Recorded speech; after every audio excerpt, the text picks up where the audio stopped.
Assalamualaikum warahmatullahi wabarakatuh. Alhamdulillah wassalatu wassalamu ala Rasulillah. Segala puji dan puja kehadirat Allah Subhanahu wa taala, juga salawat dan taslim kepada Nabi besar Muhammad sallallahu alaihi wa ala alihi wa sahbihi wasallam. Ketemu lagi teman-teman sekalian dalam bahasan kumpulan doa sesuai dengan Al-Qur'an dan Sunnah, dan kita masih di potongan akhir dari atau potongan dari doa di tahiyat terakhir, yaitu Allahumma inni a'udzubika min adzabi jahannam. Ya Allah, selamatkanlah kami dari siksa neraka jahannam. Agar doa ini bisa lebih bermakna, maka kita coba merincikan tentang apa itu neraka jahannam. Dan dengan izin Allah Subhanahu wa taala, kita sudah membedah buku Rasulullah SAW menceritakan atau berkisah tentang surga dan neraka, dan kita sudah menyelesaikan 28 bab. Ya, tepatnya terakhir itu adalah gambaran tentang perhitungan amal.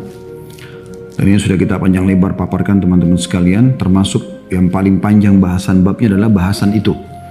Dan saya ingin memberikan intisarinya. Saudaraku seiman, apapun yang kamu kerjakan selama di dunia ini, apapun yang Anda kerjakan, baik atau buruk, pasti akan diperlihatkan dan akan menerima balasannya. Perbuatan baik sekecil apapun, Allah katakan, wa may ya'mal mithqala dzarratin khairan yarah. Siapa yang berbuat seperti biji sawi dari kebaikan, dia pasti akan melihatnya dan pasti akan mendapatkan balasannya. Dia akan menerima imbalan terhadap perbuatan tersebut. Jadi tidak ada senyum dengan muslim, bakti dengan orang tua, jenguk orang sakit, sholat wajib ataupun sunnah, puasa wajib ataupun sunnah, zakat ataupun sedekah, semuanya, baca Quran, apa saja yang dinilai kebaikan dalam agama, kecuali pasti Anda akan temukan, lihat semua itu, termasuk kadar keikhlasannya, kadar pahalanya, kemudian akan menerima balasannya. Dan tidak ada amal buruk sekecil apapun, Allah bilang, kecuali akan diperlihatkan kepadanya dan akan diberikan hukumannya. Wa may ya'mal mithqala dzarratin syarran yarah. Siapa yang berbuat seperti biji sawi dari keburukan, wa may ya'mal mithqala dzarratin syarran yarah, seperti biji sawi dari pasti dia akan lihat dan akan diberikan hukumannya. Allah juga sebutkan dalam ayat lain, innallaha la yadhlimu mithqala dzarrah. Allah tidak akan pernah menzalimi seperti biji sawi. Semuanya akan diperlihatkan oleh Allah Subhanahu wa taala. Hanya saja rahmat Allah luas, teman-teman sekalian. Sering kami ingatkan di awal pertemuan, seperti hari ini, saya mengingatkan diri saya dan teman-teman sekalian, demi Allah, hari ini adalah hari emas buat kita. Kenapa saya katakan hari emas? Karena adalah hari di mana Allah masih memberikan kita umur. Berapapun umur Anda, hari ini adalah hari emas Anda. Apakah Anda masih anak-anak, apakah Anda masih remaja yang mengikuti acara kita ini, apakah Anda sudah berumah tangga, apakah Anda sudah tua, ya. Siapapun Anda dan berapapun umur Anda, ini tetap hari emas.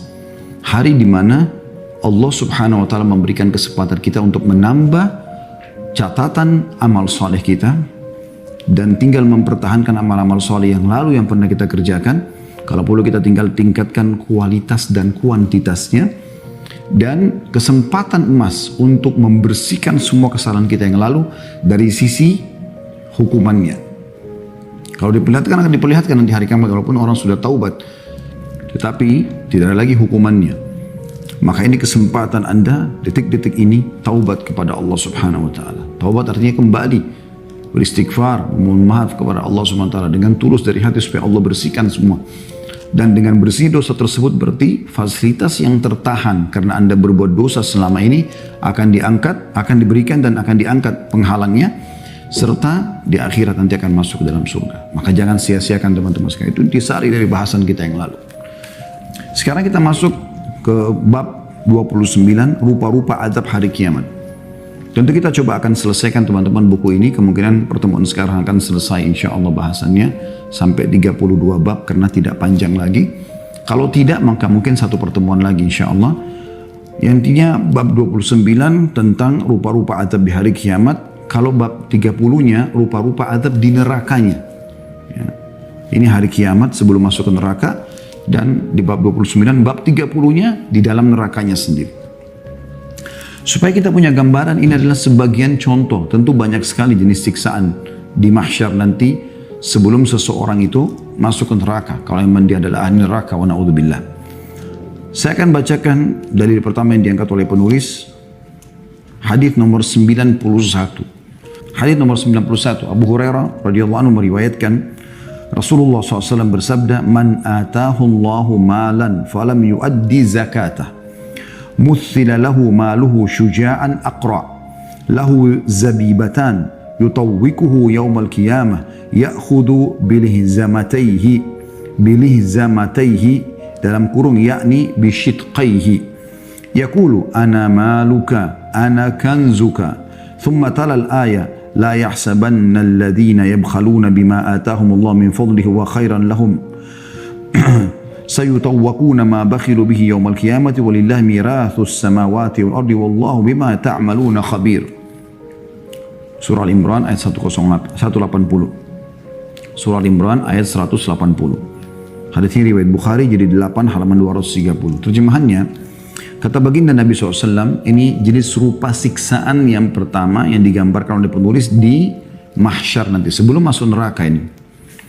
Barang siapa yang dikaruniai oleh Allah harta, ya teman-teman di Jepnas perhatikan, Anda adalah orang-orang yang Allah titipkan harta karena Anda adalah jaringan pengusaha nasional. Pasti Anda ada harta, gitu kan? Ingat kata Nabi SAW, barang siapa yang dikaruniai oleh Allah harta, tetapi tidak menunaikan zakatnya. Ini menjelang Ramadan, jadikan Ramadan ini adalah momentum ya penutupan buku Anda dalam setahun atau masa haul dalam bahasa fikih kita untuk menghitung zakat Anda. Ya. Hitung semua zakat. 1 tahun ini Ramadan nanti Anda mulai hitung ya kira-kira mana yang Anda investasikan dan mana yang Anda tabung. Nilainya kalau mencapai 85 gram emas keluarkan 2,5%. Zakat adalah pensucian harta. Sehingga kalau ada harta-harta yang syubhat selama 1 tahun tercampur dengan harta Anda akan dibersihkan dengan zakat tersebut insya Allah. Namun barang siapa tidak menunaikan zakatnya teman-teman sekalian, maka harta tersebut pada hari kiamat di mahsyar sebelum neraka ini akan diserupakan dalam wujud ular bertanduk berbisa dua yang akan dikalungkan di lehernya pada hari kiamat.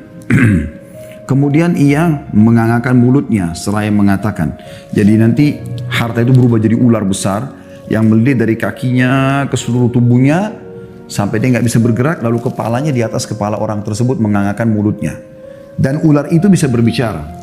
Dia mengatakan, aku hartamu, aku adalah simpananmu. Kemudian beliau membaca firman Allah Subhanahu wa taala surah Al-Imran 180 yang terjemahannya, sekali-kali janganlah orang yang bakhil dengan harta yang Allah berikan kepada mereka dari karunia-Nya menyangka bahwa kebakhilan itu baik bagi mereka. Sebenarnya kebakhilan itu buruk bagi mereka. Ya, jadi tadi subhanallah potongan ayat ada yang kurang di sini ya. Saya ulangi baca ayatnya tadi, ayat itu ada yang kurang. A'udzu billahi minasyaitonir rajim, la yahsabanna alladziina yabkhaluna bima atahumullahu min fadlihi wa khairan lahum bal huwa syarrun lahum. Ada potongan itu hilang tadi dari buku kita ya. Teman-teman yang pegang buku di halaman 204 di potongan ayat di situ huwa khairan lahum ada tambahnya bal huwa syarrun lahum, baru masuk sayutawwaquna ma bakhilu bihi yaumil qiyamah. Artinya sekali-kali janganlah orang-orang yang bakhil dengan harta yang Allah berikan kepada mereka dari karunia menyangka bahwa kebakhilan itu baik bagi mereka. Ya, tidak mau keluarin di jalan Allah, pelit. Sebenarnya kebakhilan itu adalah buruk bagi mereka. Harta yang mereka bakhilkan itu akan dikalungkan kelak di lehernya di hari kiamat. Dan kepunyaan Allah lah segala warisan yang ada di langit dan di bumi. Dan Allah mengetahui apa yang kamu kerjakan. Hadits ini teman-teman memberikan gambaran kepada kita tentang hukuman yang sangat berat di mahsyar. Sebelum masuk ke neraka. Neraka lebih berat lagi. Akan disaksikan oleh seluruh makhluk pada saat itu yang ada di sekitar dia di mahsyar. Bagaimana hartanya menyiksanya. Jadi harta itu berubah jadi wujud ular yang melilit dari kakinya, tidak ada celah di badannya yang bisa terlepas. Sebagaimana kita tahu ular kalau mau memakan mangsanya kan melilitnya, meremukkan tulangnya. Begitu sampai ke kepalanya, kemudian dia membuka mulutnya sambil mengatakan, aku adalah hartamu, aku adalah simpananmu. Dan perlu diketahui di sini wujud ular itu bertanduk, ya, bertanduk dua dan berbisa. Dalam sebuah riwayat lain yang pernah saya juga baca, ular itu botak sisi bagian kepalanya itu karena kerasnya bisa yang ada pada dirinya gitu. Ya. Kemudian dia akan mengatakan aku adalah hartamu, aku simpananmu. Dia bukan cuma seperti itu, ada riwayat lain menjelaskan dia akan mematok-matok kepala orang tersebut. Hancur Allah utuhkan lagi. Begitu terus sampai menjelang timbangan amalnya. Ini semua bagi orang-orang yang tanda kutip nakal, tidak mau mengeluarkan zakat hartanya. Bakhil. Ya. Dan kita perlu tahu pelajaran yang lain teman-teman sekalian, selain hukuman seperti ini yang akan terjadi nanti, hartanya berubah jadi ular, juga Allah mengingatkan tentang masalah bakhil. Bakhil, pelit ini penyakit jiwa. Haram dalam Islam bakhil itu, nggak boleh. Bahkan Imam Adzhabi rahimahullah masukkan bakhil dalam salah satu kategori dosa besar. Bahkan diulangi juga oleh, seingat saya, Syekh Muhammad Munajjid dalam buku beliau Dosa-Dosa Besar, dan juga Syekh Muhammad At-Tamimi dalam buku Dosa-Dosa Besar beliau. Jadi 3 orang ini penulis buku semuanya menekankan tentang masalah bakhil masuk dalam kategori dosa besar. Pernah ada seseorang yang datang, atau 2 orang kurang lebih datang kepada Nabi SAW. Lalu Nabi SAW tanyakan, siapa kepala suku kalian sekarang? Mereka sebutkan nama seseorang. Orang itu terkenal tampan, berwibawa, paras wajahnya, kulitnya bersih. Intinya tampil sebagai pemimpin, orang suka melihatnya. Lalu kata Nabi SAW, siapa yang kalian? Mereka mengatakan si fulan. Kata Nabi SAW, bagaimana dia? Kata mereka, dia tampan, dia berwibawa, dia seorang figur pemimpin, tapi bakhil. Perhitungannya luar biasa. Maka Nabi SAW mengatakan, penyakit apa yang lebih berat daripada bakhil? Penyakit jiwa. Dianggap penyakit jiwa, teman-teman. Tidak pernah ketemu antara Islam dengan pelit, nggak bisa. Beda hemat dengan bakhil, beda. Hemat itu misalnya, Anda tidak mubadzir, ya. Definisinya begini. Misal Anda, atau gambarnya begini, Anda tadinya cuma berdua sama istri di rumah, lalu Anda membeli 100 kilo anggur. Untuk apa? Nah di sini ada hemat. Hematnya gimana? Anda cuma beli sesuai dengan kebutuhan. Misalnya Anda beli 2 kilo, ya, 1 kilo, 3 kilo, gitu kan? Itu namanya hemat. Ini hemat tepat ini. Artinya tidak berlebihan. Tapi bukan hemat teman-teman yang orang tidak mau membantu orang lain, tidak mau memberikan fasilitas baik buat dirinya atau orang lain. Ini bakhil, tidak bisa. Bukan hemat, beda. Ya. Hemat sudah saya kasih gambaran tadi. Anda kalau beli banyak, tidak dipakai. Maka Anda beli sesuai dengan kebutuhan, itu namanya hemat. Tapi kalau Anda tidak mau keluarkan walaupun kebutuhan Anda, ya, misalnya pakaian itu aja terus yang dipakai, misalnya, atau kendaraan tidak mau diganti, atau dia tidak mau membantu keluarganya lagi susah, atau dia tidak mau bersedekah, tidak mau bangun masjid, tidak mau bantu rumah anak yatim, tidak mau semuanya. Bahkan saya pernah temukan ada orang kaya raya luar biasa di Jakarta, subhanallah. Paman saya sudah mengatakan, karena ini sahabat paman saya, rahimahullah, semua sudah meninggal, tapi alhamdulillah saya tidak sebutkan namanya, cuma jadi pelajaran saja. Paman saya mengatakan ini orang bakhil sekali. Saking bakhilnya, orang kaya raya luar biasa, ya, ratusan miliar mungkin hartanya. Tapi dia pakai tas-tas yang tua sekali. Ya, pakaiannya juga pakaiannya itu aja, ya. Kemudian juga tidak mau pakai kendaraan yang bagus, yang layak sesuai dengan kebutuhan. Sekali lagi, kalau sesuai dengan kebutuhan walaupun mahal boleh Anda pakai, bermerek silakan, tapi tidak berlebih-lebihan. Karena kita tidak boleh bakhil, tidak boleh juga mubazir, kan gitu. Kita berada di tengah-tengahnya. Ada orang terlalu bakhil, ada juga orang terlalu mubazir, nggak boleh. Kita di tengah-tengah. Mubazir seperti dia pakai beli 10 mobil, dia cuma butuh 2 mobil, cukup di rumahnya 1 mobil cukup. Dia beli 10, 20, alasannya koleksi. Untuk apa dikoleksi? Gitu kan? Lebih baik Anda koleksi masjid, itu lebih baik. Orang sholat 5 waktu, berapa banyak pahala Anda panen daripada mobil, lama-lama juga turun harganya. Anda juga tidak pakai. Kalau ada orang subhanallah punya sampai 30 mobil, kalau dia pakai 1 mobil 1 hari, berarti hari ke-31 baru dia bisa kembali lagi ke mobil yang pertama. Ini mubazir, tidak boleh juga seperti itu. Lebih baik Anda punya 30 masjid, ya. 200 juta aja harga mobil satu, Anda sudah bisa bangun masjid di pedalaman. Berapa banyak pahala Anda panen misalnya. Jadi orang harus cerdas dalam mengatur masalah-masalah seperti ini. Jadi bakhil ini tidak boleh, ya. Ada orang, dia sampai subhanallah, tadi yang saya kembali ke cerita orang itu, dia sampai umroh nebeng sama temannya saking inginnya gratis. Kamu bayar hotel, subhanallah, naik pesawat cari yang paling murah. Kadang-kadang kami di travel, kami di Uhud Tour, ada orang datang, mobilnya luar biasa mewahnya, orang yang datang penampilannya mah, tanya mana penerbangan yang paling murah, walaupun harus transit sampai 4-5 kali. Kenapa ini? Ini cuma bahasa kiasan saya, transit mungkin cuma 2 kali, sekali kan gitu. Tapi ada orang subhanallah, yang penting murah. Sampai pernah ada satu jemaah kita itu, Dia ngotot ingin ikut yang program bronze, yang bintang 3, gitu kan.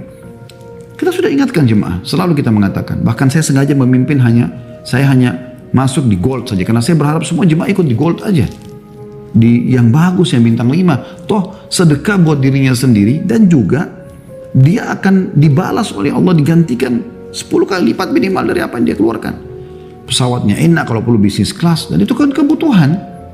Kemudian hotel juga bintang 5, busnya juga bagus, makanannya dia sehat, kan gitu. Dekat dengan masjid. Akhirnya jemaah tadi apa? Gara-gara dia mau hemat, dia pada saat sudah tiba di sana, dan itu di 10 terakhir Ramadan. Susah. Dia mau pindah ke hotel bintang 5, sudah nggak ada lagi tempatnya. Kalaupun ada, harganya sudah nggak masuk akal. Sehari bisa sekian, atau satu kamar bisa 30-50 ribu real. Mahal sekali. Bukan seharinya, tapi beberapa hari maksud saya. Tapi itu bisa mahal. Yang tadinya dia kalau ambil dari awal paket lebih hemat. Dia berkeluh kesah dengan koper. Dia mau koper yang bagus tapi dengan mau penerbangan yang murah. Nggak bisa terjadi. Sampai akhirnya saya temuin dia, saya mengatakan, akhi, antum sendiri yang dari awal mau ikut ini. Kenapa antum enggak dari awal infak buat diri antum? Nabi SAW mengatakan, Inna Allah yuhibbu an yara athara ni'mi al abdi. Allah suka melihat bekas nikmatnya pada hambanya. Kenapa pelit untuk diri sendiri? Sekaligus juga saya katakan teman-teman sekalian, usahakan didik anak-anak untuk royal di jalan Allah, sedekah. Jangan biasakan mereka dididik dengan tabung, menabung, belikan celengan, pelit mereka nanti. Kalau Anda belikan celengan, Anda suruh nabung, maka pada saat itu Anda sudah tanamkan sifat bakhil ini. Kenapa? Celengannya sampai Anda bisa lihat anak-anak di rumah. Saya pernah coba praktikin, betul. Si kakak aja kalau adiknya sentuh celengannya marah. Si adik sentuh oleh kakaknya marah. Bahkan kadang-kadang ibunya sentuh pun dia marah. Terlahir sifat pelit yang Allah haramkan dalam Islam. Gak boleh. Kasih duit dia, nak sedekah. Sampai saya buatin program anak-anak di rumah. Beli biskuit, beli segala macam, taruh di cover bag. Kemudian ayo kita keluar, cari orang-orang miskin. Kasih, sedekahkan. Akhirnya mereka jadi terbiasa. Kalau lewat di jalan, itu abati, ada orang miskin, itu ada orang miskin. Itu bantu, kesian, itu begini, begitu. Kemarin saya bawa anak-anak beli mainan di satu toko mainan dekat rumah. Kemudian ada satu bapak duduk di dekat gerobak dia yang ngambil barang-barang bekas. Saya ingat sama anak saya, subhanallah. Dan saya bersyukur pada Allah dengan begitu. Umur dia cuma 6 tahun. Abati itu orang kesian, bantu. Alhamdulillah saya bersyukur sama Allah tertanam sifat itu. Dia mau bersedekah, itu yang penting kita tanamkan teman-teman sekalian. Jadi jangan sampai Anda mengharamkan diri Anda dari hal-hal yang seperti ini. Padahal boleh, asal sesuai kebutuhan. Menggunakan yang berkualitas boleh walaupun mahal, tapi sesuai dengan kebutuhan. Ya. Anda kalau masuk ke supermarket, saya pernah berikan contoh, kalau Anda temukan ada anggur harga 200.000, kualitas A, grade A, Anda ada kualitas B misalnya, grade B-nya harga 150.000, yang grade C-nya 100.000, Anda beli yang 200.000. Kalau Anda punya kemampuan, boleh. Karena Nabi SAW mengatakan, Inna Allah yuhibbu an yara athara ni'ami al abdi. Allah suka melihat bekas nikmatnya pada hambanya. Nabi SAW pernah lihat ada sahabatnya begitu. Penampilannya kusut, kelihatan kayak orang susah. Nabi SAW tanya, kau punya harta enggak? Dia bilang, ada ya Rasulullah. Apa hartamu? Saya punya unta, saya punya kuda, saya punya kambing. Kata Nabi SAW, subhanallah, maha suci Allah. Mana kau dari bekas nikmatnya Allah? Kalau kita perlihatkan pakai baju yang bagus, berpenampilan yang rapi, Allah suka lihat itu. Tapi jangan mubazir, jangan berlebihan juga. Ya, hati-hati jangan terkurung di istilah hemat. Ternyata Anda bakhil. Nggak boleh teman-teman sekalian. Ya, terutama di jalan Allah Subhanahu Wa Taala. Ada orang luar biasa perhitungannya keluar di jalan Allah Subhanahu Wa Taala. Susah nyumbang masjid itu luar biasa, dicari uang mana nih yang paling kecil untuk dikasih ke celengan masjid, untuk sumbangkan anak yatim, untuk sebarkan Al-Quran, untuk ini dan itu. Kenapa perhitungan ini? Allah Subhanahu Wa Taala akan mengganti. Kata Allah Subhanahu Wa Taala, "Ma anfaqtum min syai'in fa huwa yukhlifu." Apapun yang kalian infakkan pasti Allah akan ganti. Apa yang dikhawatirkan? Pemilik langit dan bumi menjanjikan itu semua. Maka Allah memastikan orang-orang yang bakhil ini sampai pada tingkat mereka tidak mau sedekah, tidak mau zakat, dan Allah jadikan harta simpanannya itu akan siksaan buat dia. Saya pernah ketemu orang luar biasa, mungkin sudah triliunan uang, surat tanah sekian banyak di rumahnya. Allah uji tidak punya anak, subhanallah orang ini. sudah tua sekali. Saya ketemu janjian waktu itu mau tanya tanah tentang Islamic Center, siapa tahu dia mau wakafkan gitu. Nah, dia hanya membahasakan dia akan wakafkan sebagian, sisanya enggak gitu. Tapi subhanallah, saya waktu ketemu dia pakai mobil, menurut saya sangat tidak layak untuk orang seperti ini, walaupun dia hanya mampir ke kota yang kami ada gitu ya. Harusnya dia gunakan yang terbaik. Yang penting jangan mubazir tadi. Ya, tidak boleh berlebihan. Ini penting. Allah mengingatkan itu. Makanya Allah mengatakan sekali-kali janganlah orang yang bakhil atau kikir dengan harta yang Allah berikan kepada mereka dari karunia-Nya, menyangka bahwa kebakhilan itu baik bagi mereka. Perhitungan itu baik. Sebenarnya kebakhilan itu buruk bagi mereka. Harta yang mereka bakhilkan itu akan dikalungkan kelak di lehernya di hari kiamat. Dikalungkan menjadi ular tadi yang akan mematok-matok kepalanya. Dan kepunyaan Allah lah segala warisan ada di langit dan di bumi. Artinya keluarkan, karena yang menciptakan kamu, yang menyuruh kamu bersedekah adalah Allah, dan akan menggantikan dan melimpahkan rezeki itu padamu adalah Allah. Ya. Sebaliknya banyak masya Allah jemaah kami yang praktikin ini setelah menonton ceramah kami tentang dahsyatnya sedekah, ya, dan sedekahlah kau akan hidup bahagia dan segala macam, beberapa kali tema kami bahas ya. Itu teman-teman sekalian, sampai ada yang mengatakan, Ustaz saya ketagihan dengan sedekah. Karena ternyata dengan sedekah betul-betul terbuka, dan bahkan masalah apapun yang sedang saya hadapin, saya ngobatin dengan sedekah, selesai masalah itu. Saya difitnah, saya disakitin, saya di apa saja, bisa sembuh dengan itu, bisa hilang dengan itu. Ya, itu luar biasa itu. Ada juga jemaah yang datang, masya Allah kalau sedekah sudah gak pakai perhitungan, ratusan juta langsung datang kepada saya, ini Ustaz, ini Ustaz. Dan memang masya Allah, sampai dia duduk manis di rumahnya mendapatkan uang miliaran. Allah mudahkan pintu-pintu rezeki datang kepada mereka. Jadi bakhil membinasakan, justru royal dan royal di jalan Allah dan loyal kepada Allah ini mendatangkan rezeki yang luar biasa. Ini firman Allah SWT, makna ayat tadi itu. Kemudian hadis yang selanjutnya 92, Abu Hurairah radhiyallahu anhu meriwayatkan Rasulullah SAW bersabda, setiap orang yang memiliki emas dan perak yang tidak menunaikan hak hartanya tersebut, tidak menzakatinya, pasti tak kalah pada hari kiamat kelak akan dibentangkan untuknya lempengan-lempengan terbuat dari api. Lempengan-lempengan yang besar, ya, terbuat dari api. Lalu dia dipanggang di atasnya dalam neraka jahanam. Kemudian lambungnya, kedua kening dan punggungnya disetrika dengannya. Tempat-tempat yang paling menyakitkan, dahi, ya, kening, punggung, lambung, ya, itu disetrika, ditempelin panasnya lempengan api tadi. Setiap kali terasa dingin, maka diulang lagi untuknya pada hari yang panjangnya, lamanya 50.000 tahun, hingga urusan diantara hamba-hamba diputuskan. Lalu ia akan melihat jalannya, apakah ke surga atau ke neraka. Jadi lempengan api itu dari api neraka, tapi siksanya masih di mahsyar, ya, masih di mahsyar. Ini luar biasa. Orang-orang menyaksikan dan tersiksa dengan itu. Harta yang dia kumpul-kumpulin itu, yang dia bangga-banggakan dengan angkanya di rekening, saya punya saldo sekian, saya punya emas sekian batang, saya punya berlian, saya punya ini. Akhi dan ukhti, tidak ada lagi yang Anda bisa banggakan setelah Anda meninggal kecuali amal yang Anda lakukan, dan termasuk harta-harta yang kita bawa menuju ke akhirat sana. Sedekah. Ini menjelang Ramadan, jangan sia-siakan. Sedekah, siapkan untuk buka puasakan orang. Ikut program-program sosial di yayasan banyak. Atau Anda buat yayasan sendiri. Kegiatan mahal. Jangan ya telat dalam memulai start. Sekarang ini kesempatan. Blok masjid-masjid dekat rumah Anda. Buka puasa dari saya. Berapapun, tutup mata aja. Sedekah di jalan Allah. Allah pasti akan ganti. Ya. Kita panen pahala orang-orang. Ada masjid lagi dibangun, sumbang. Rumah anak yatim, sumbang. Kegiatan sosial apapun, ikut. Ikut. Ditanyakan, wahai Rasulullah, apakah juga pemilik unta? Unta juga nanti yang punya unta yang tidak menzakatkan untanya juga disiksa? Beliau mengatakan juga pemilik unta yang tidak menunaikan haknya. Ya. Dalam kurung di antara haknya adalah diperas susunya pada waktu memberinya minum. Melainkan ketika pada hari kiamat kelak unta tersebut dibesarkan di tempat yang luas, yang lebih lebar, di tempat yang luas yang lebih besar dari sebelumnya. Ia tidak kehilangan seekor anak unta pun. Unta tersebut menginjak-injaknya dengan kaki-kakinya dan menggigitnya dengan mulutnya. Setiap kali yang pertama pergi darinya, maka yang lainnya datang kepadanya pada suatu hari yang panjangnya 50.000 tahun, hingga Allah selesai mengadili para hambanya, lalu dia mengetahui jalannya, baik dia ke surga ataupun ke neraka. Unta ada zakatnya ya, ada hitungan zakat.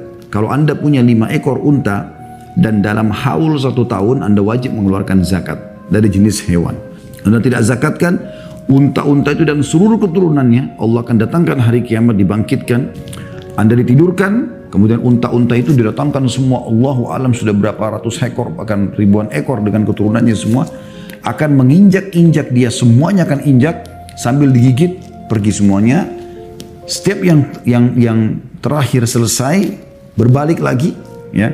Yang terakhir menjadi yang awal, menginjak, menggigitnya sampai terulang begitu terus.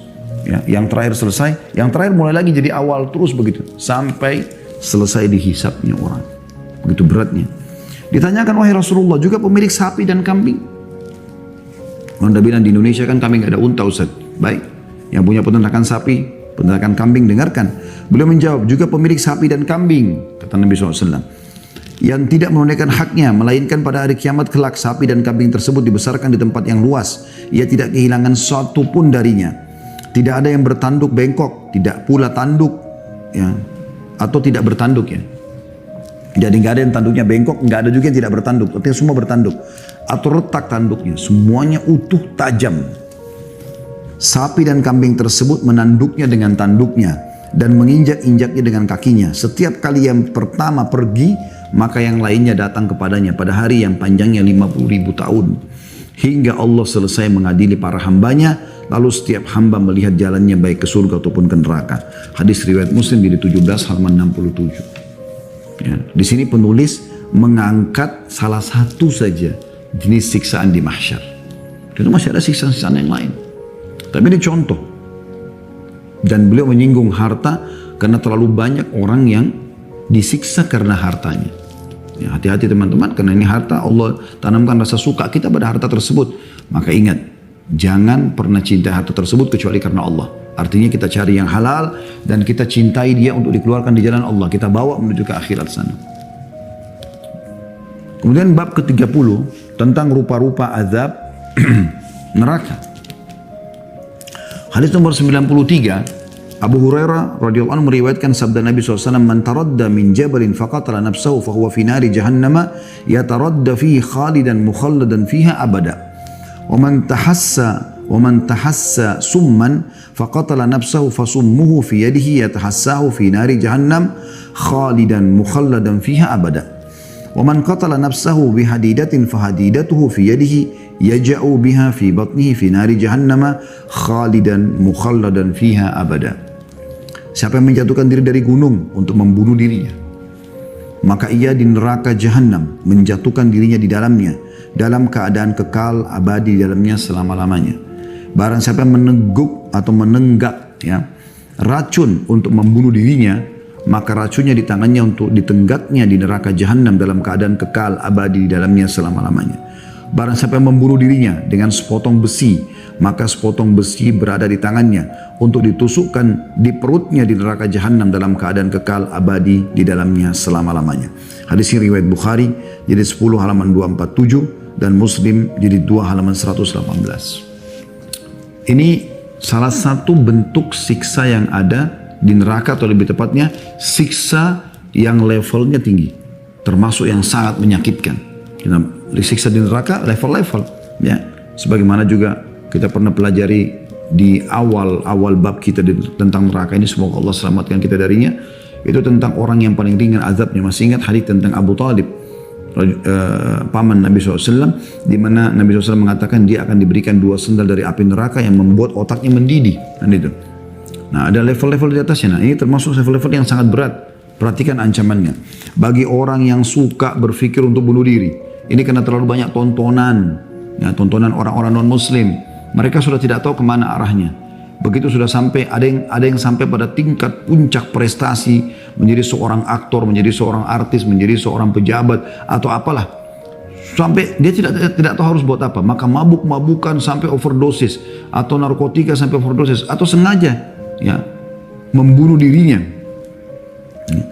Maka Nabi SAW memastikan, barang siapa yang menjatuhkan diri dari gunung untuk membunuh diri. Ada juga orang yang bunuh diri karena putus asa, putus cinta. Ini kebodohan ini. Kenapa putus asa? Anda nggak bisa kerja di sini, kerja tempat lain. Anda nggak bisa nikah sama si fulan, nikah sama yang lainnya. Kenapa harus putus asa? Dan Imam Madzhabi masukkan putus asa dari rahmat Allah termasuk dosa besar. Nggak boleh. Ya sudah, kita gagal sini, kita kerja yang lain. Kita gagal nikah sama si fulan, kita nikah sama yang lain, kan begitu. Ada juga orang putus cinta. Kenapa putus cinta? Cinta bisa kita munculkan kepada orang lain. Kalau Anda tidak diterima, ya sudah. Selesai, biarkan dia nikah sama orang lain. Anda nikah sama yang lainnya. Cuma beda casing kok. Bagaimana tinggal Anda mengontrol mindset Anda saja. Kalau Anda kurung diri Anda di bingkai Anda buat sendiri. Saya kalau tidak minum kopi pagi hari kepala saya pusing. Sebenarnya yang bikin pusing itu dia sendiri. Yang menanamkan di mindsetnya, ya, di otak dia, di alam bawah sadarnya. Kalau memang ya, saya harus minum kopi. Kalau enggak saya pusing. Sama juga orang, kalau saya tidak menikah sama fulan, maka saya akan gila. Jadi gila benar. Padahal sebenarnya nggak ada masalah. Ya udah, biar aja kalau nikah sama orang lain, lupain aja. Berdoa kepada Allah SWT agar dibuat lupa. Anda nikah sama orang lain, sama aja. Anda bisa bangun rumah tangga dengan orang lain. Ya. Begitu orang mukmin kalau melalui kehidupan dunia ini. Dia hanya mencintai karena Allah, membenci juga karena Allah.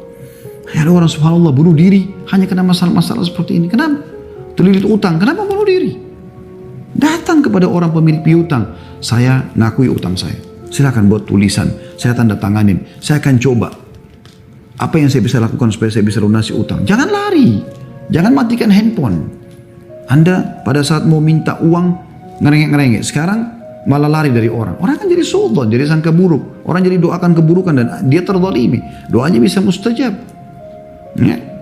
Akhirnya bunuh diri gara-gara terlilit utang. Apakah itu menyelesaikan masalah? Tidak, malah menambah masalah. Karena utang tidak dibayar akan ditagih pada hari kiamat. Bahkan orang mati syahid pun belum diterima ruhnya oleh Allah sampai utangnya selesai. Nabi SAW tidak mensolati orang terlilit utang sampai ada yang menjamin untuk membayar utangnya. Tambah lagi bunuh diri, dosa besar. Ini ancamannya luar biasa. Begitu juga dengan orang yang membunuh dirinya dengan racun. Kan racun umumnya tidak enak rasanya pasti, dan tidak enak baunya. Dia minumlah racun tersebut. Kenapa? Sama tadi kasusnya. Terlilit utang, putus cinta, putus asa, atau sudah sampai pada tingkat prestasi tertinggi, dia nggak tahu mau buat apa, bunuh diri. Kan itu ngawur itu. Nah, ini ada terjadi. Maka semua itu nanti pada hari kiamat nanti Allah SWT akan jadikan orang yang loncat dari gunung tadi bunuh diri atau dari building, Allah akan buat nanti ditaruh tempat tertinggi di neraka, lalu dia buang dirinya ke dalam api dan batu-batu neraka yang panas. Setelah selesai jatuh dengan sakitnya luar biasa, ya, berdarah sana sini. Allah utuhkan dia, dinaikkan lagi ke situ, dia buang lagi. Dia mau nggak mau dia harus ikutin. Dia nggak bisa nolak itu. Itu juga dengan racun. Dia akan dipegangkan tangannya, racun tersebut diletakkan di tangannya, lalu dia tenggok terus. Ya, bagaimana pahitnya terasa di dunia, begitu disiksa di hari kiamat. Selain siksaan api yang membakar dia, ya. Itu juga kata Nabi SAW, dan siapa yang membunuh dirinya dengan besi, maka besinya itu akan di tangannya pada hari kiamat, dan dia akan tusuk tempat yang dia tusuk di dunia, perutnya kah, dadanya kah, ya. Kemudian dia tidak mati, dia rasa sakitnya, Allah utuhkan lagi, dia tusuk lagi, dia mau nggak mau. Jadi pada hari kiamat ini teman-teman, termasuk dari kuburan, mahsyar sampai neraka, naudzubillah, 3 titik ini teman-teman sekalian, tempat siksaan itu akan disiksa oleh Allah, dan tidak bisa orang itu menolak. Gak bisa menolak. Dia mau nggak mau terjadi. Dia cuma tahu rasa sakitnya. Wa na'udzubillah. Ya.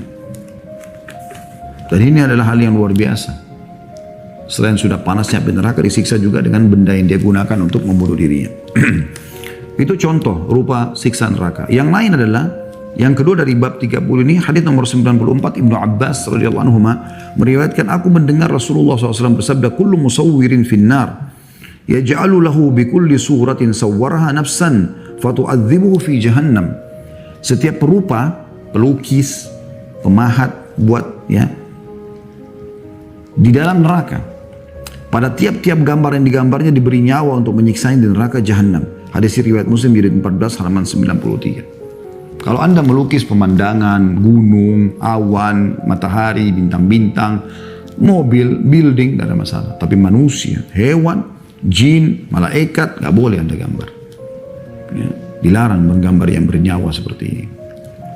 Itu yang dilarang. Dan kalau Anda paksakan diri memahat buat patung dinosaurus, bebek lah, harimau lah, apalah segala macam, atau Anda melukisnya, ya, makhluk-makhluk hidup tadi itu, maka nanti pada hari kiamat kata Nabi SAW, setiap perupa berada di neraka jahanam karena dia buat perupa itu. Lalu pada tiap-tiap gambar atau ya yang dia bentuk tadi diberi nyawa oleh Allah untuk menyiksanya di neraka. Jadi kalau dia buat patung dinosaurus itu akan jadi begitu untuk menyiksanya nanti di neraka. Wa na'udzubillah. Kenapa ini? Oh, rumah saya kan kalau tidak ada patungnya nggak ada sedihnya, Ustaz. Siapa yang bilang? Itu kan persepsi Anda. Anda yang menanamkan persepsi negatif itu di benak Anda. Itu keliru. Tadi yang saya bilang, bingkai kehidupan Anda buat sendiri. Gak ada masalah kok kalau nggak ada patung bebek di kolam ikan kita. Atau pancuran air mancur di kolam renang yang ikan. Gak perlu. Bisa dibuat kotak. Bisa dibuat yang lain. Bisa dibuat bunga, bisa dibuat model-model lain. Hindari ini karena dilarang. Ya, ini bahaya sekali. Dalam riwayat lain dikatakan, tidak disebutkan sini, tapi kata Nabi SAW dalam riwayat yang sahih juga, nanti Allah suruh mereka memberikan nyawa semua yang pernah mereka rupa itu. Kemudian pada saat itu mereka tidak mampu, lalu Allah memberikan nyawa dan menyiksanya.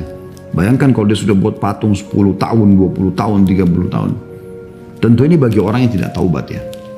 Kalau dia sempat taubat teman-teman sekalian, ada, itu saya pernah bilangnya, taubat itu tiket VIP ke surga.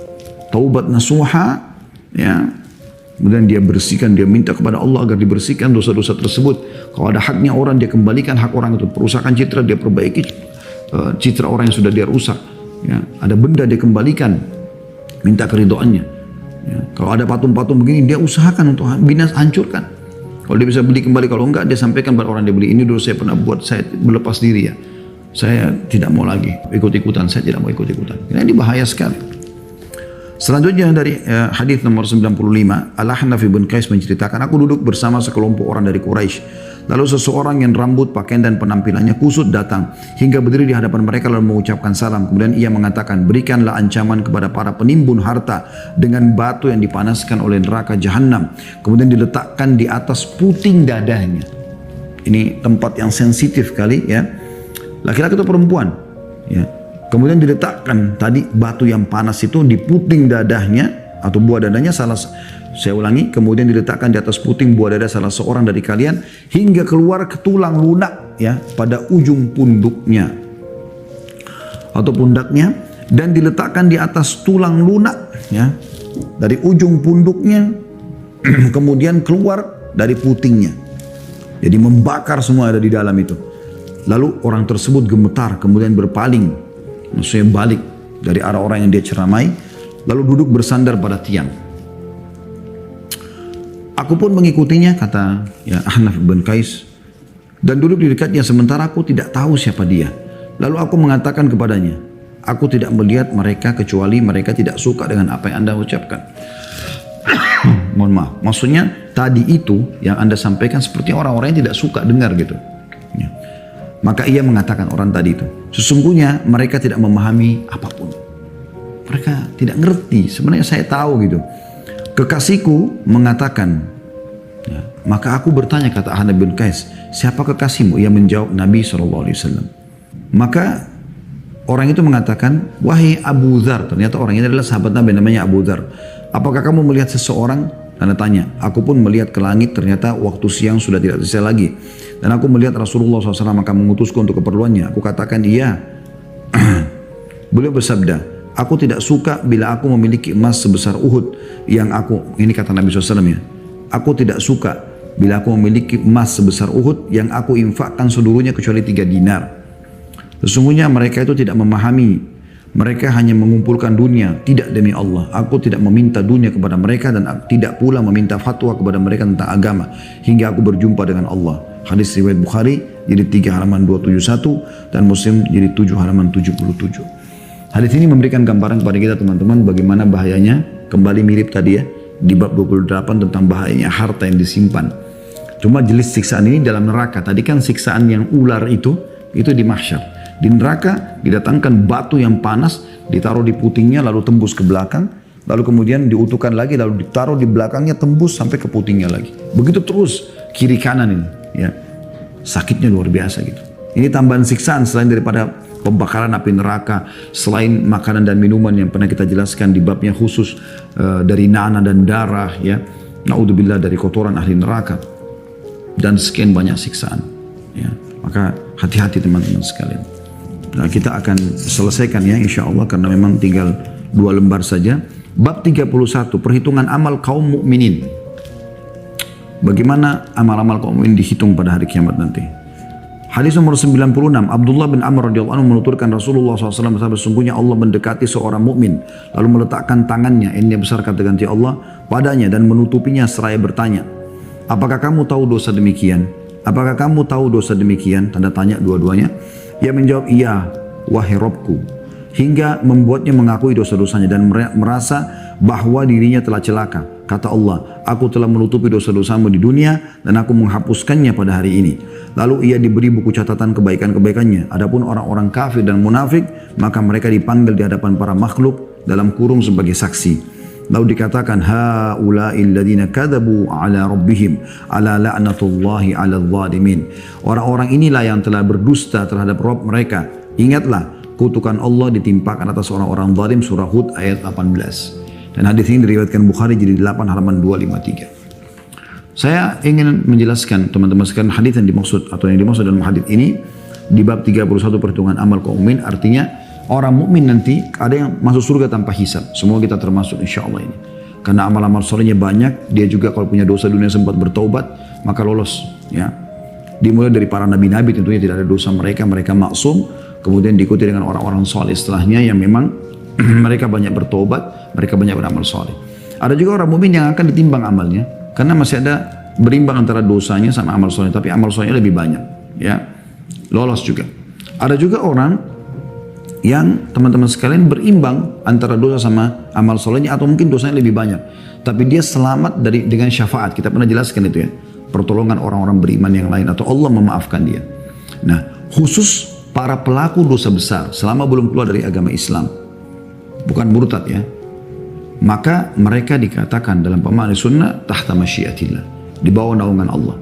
Kata Nabi SAW, insya adzaba wa insya ghafaralah. Kalau Allah ingin Allah maafkan, kalau Allah ingin Allah akan kalau Allah ingin Allah maafkan, kalau Allah ingin Allah siksa. Jadi kita tidak bisa memvonis pelaku dosa besar langsung masuk neraka, tidak. Ya. Tapi dia di bawah masyiatillah atau naungan atau keinginan Allah Subhanahu wa taala. Kalau Allah maafkan, kalau Allah siksa, Allah siksa. Seperti itulah itu dimaksud di sini. Nah, di sini salah satu hadis yang luar biasa yang kita baru bahas tadi, bagaimana orang beriman itu selama dia tidak membantah, teman-teman sekalian. Itu penting. Ya. Siapa yang membantah pada hari kiamat, maka dia akan celaka. Di sini dikatakan kalau Allah akan datang kepada hambanya lalu menanyakan, ini dosa pernah kau buat, kau akui enggak? Ya. Ini pernah kau lakukan? Iya. Semua dia akui. Karena pengakuan dia itu dalam hadis ini dikatakan, Allah mengatakan, hari ini aku maafkan semua dosa-dosamu itu. Beda dengan orang yang membantah.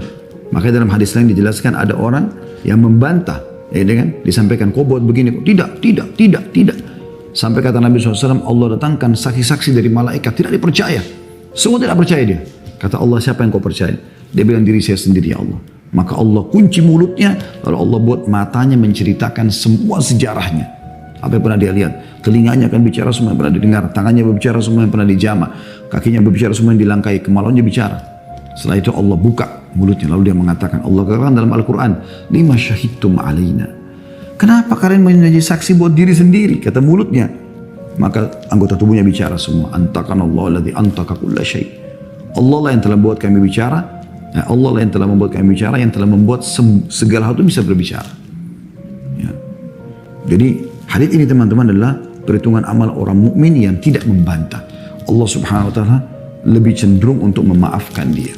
Tentu teman-teman, ini adalah karunia Allah Subhanahu wa taala, tapi kita berharap kita termasuk orang-orang yang awal-awal masuk surga tanpa hisab.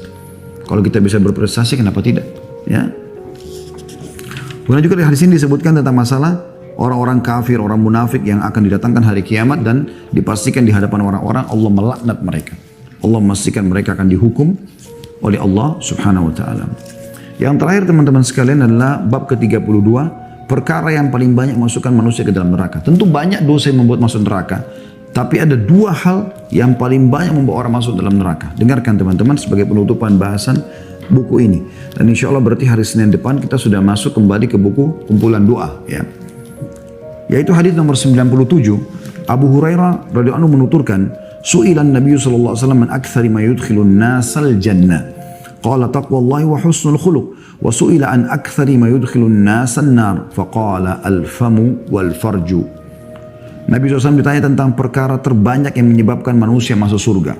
Maka beliau SAW menjawab, takwa kepada Allah dan akhlak yang baik. Patuh kepada Allah, Allah perintahkan wajib sunnah dilaksanakan, yang Allah larang haram dan makruh tinggalkan. Dan akhlak yang baik, santun, ramah, dermawan, jujur dan seterusnya. Dan ini saksi bahasan kita selanjutnya. Beliau juga ditanya tentang perkara terbanyak menyebabkan masuk manusia ke dalam neraka. Jawabannya dua. Mulut dan kemaluan. Hadis ini riwayat Tirmidzi dan dinilai hasan sahih oleh beliau. Dan ini teman-teman sekalian luar biasa. Kata penulis, perhatikan di halaman terakhirnya, halaman 214, siapa yang ingin selamat dari neraka maka ia harus memelihara lisannya dan kemaluannya dari apa yang diharamkan oleh Allah. Ya. Harus dia jaga. Nah, lisan ini teman-teman sesuatu yang luar biasa. Para Nabi SAW menjelaskan kepada seorang sahabat tentang bagaimana mudahnya untuk mengamalkan Islam. Kemudian sahabat itu mengatakan, ya Rasulullah, apa yang anda paling khawatirkan dari saya? Sehingga saya bisa tergelincir, meninggalkan ketakwaan kepada Allah SWT. Lalu Nabi SAW memegang lidah beliau, menarik sambil mengatakan, hadza, ini loh, lisan itu. Anda bisa mendengarkan ceramah kami di YouTube cukup banyak tentang penjabaran tafsir surah Al-Humazah. Allah SWT tekankan itu, ada masalah lisan. A'udzubillahi minasyaitonir wailun likulli humazatin lumazah. Kecelakaan, kehancuran, kebinasaan bagi semua kelompok yang suka menceritakan aib orang lain dengan lisannya dan mencontohkan sikap kekurangan orang lain dengan sikapnya. Sibuk dengan kekurangan orang, tiap hari bangun tidur sampai tidur lagi gosip. Akhi dan ukhti, perhatikan Nabi SAW kalau keluar dari rumah beliau pagi hari, begitu buka pintu ketemu sahabatnya, pertama kalimat Nabi SAW adalah, jangan ada yang menceritakan aib sahabatku padaku, karena aku ingin bertemu dengan mereka dalam kondisi lapang dada. Kalau kita bagaimana? Buka pintu, buka WA, buka telepon pertama, udah tahu belum? Langsung gosip. Subhanallah. Salam aja enggak? Ini berbahaya.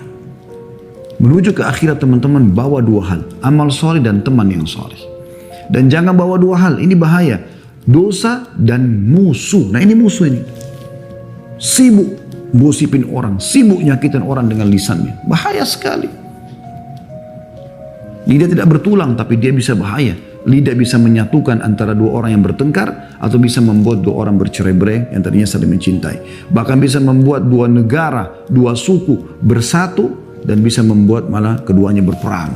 Itu kan bahaya sekali. Makanya Nabi SAW mengatakan dalam hadis Bukhari, man kana yu'minu billahi wal yawmil akhir falyaqul khairan aw liyasmut. Siapa yang mengaku beriman kepada Allah dan hari akhir, dia hanya mengucapkan yang baik saja. Nasihat, zikir, doa, baca Quran, nah, baik-baik saja, tanya kabar, ya mubah. Atau dia diam. Dan bukan urusan Anda, jangan masuk. Yang dosa jangan masuk. Tidak usah masuk ke wilayah orang lain, tak perlu. Ya, ini penting sekali. Selamatkan diri Anda. Begitu juga dengan kemaluan teman-teman sekalian. Letakkan pada yang halal saja. Yang haram nggak usah. Dah, selesai. Masa lalu kalau pernah terjadi, kita tobat kepada Allah, detik ini lupakan semuanya. Mulai sekarang nikmati yang halal.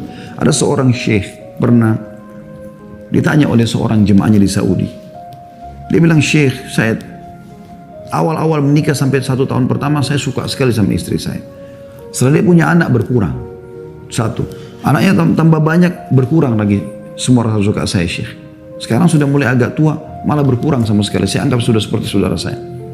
Bagaimana caranya syekh supaya saya bisa membangun rumah tangga yang sakinah, yang mawaddah, penuh rasa cinta? Sementara itu sudah hilang. Apa kata syekhnya? Kau mau cintamu kembali pada istrimu? Dia bilang, iya tentu saja.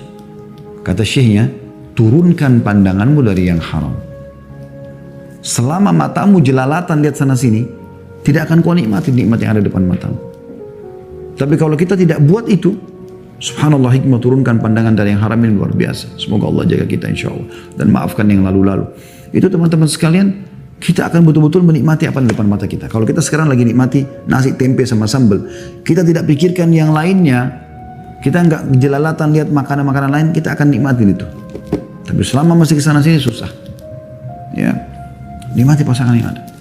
Nabi SAW pernah berkata kepada para sahabat, kalau seseorang antara kalian syahwatnya bangkit karena melihat selain yang istrinya di luar rumah, kembalilah pada istrinya, karena istrinya memiliki apa yang dimiliki oleh orang tersebut. Artinya sama aja kemaluan. Fokus kepada yang halal, nikmati itu, maka insya Allah akan aman. Selain berpahala juga kenikmatan ada. Tinggalkan yang haram, karena sekarang Anda buka, Anda butuh waktu untuk meninggalkan itu semua. Allahu a'lam.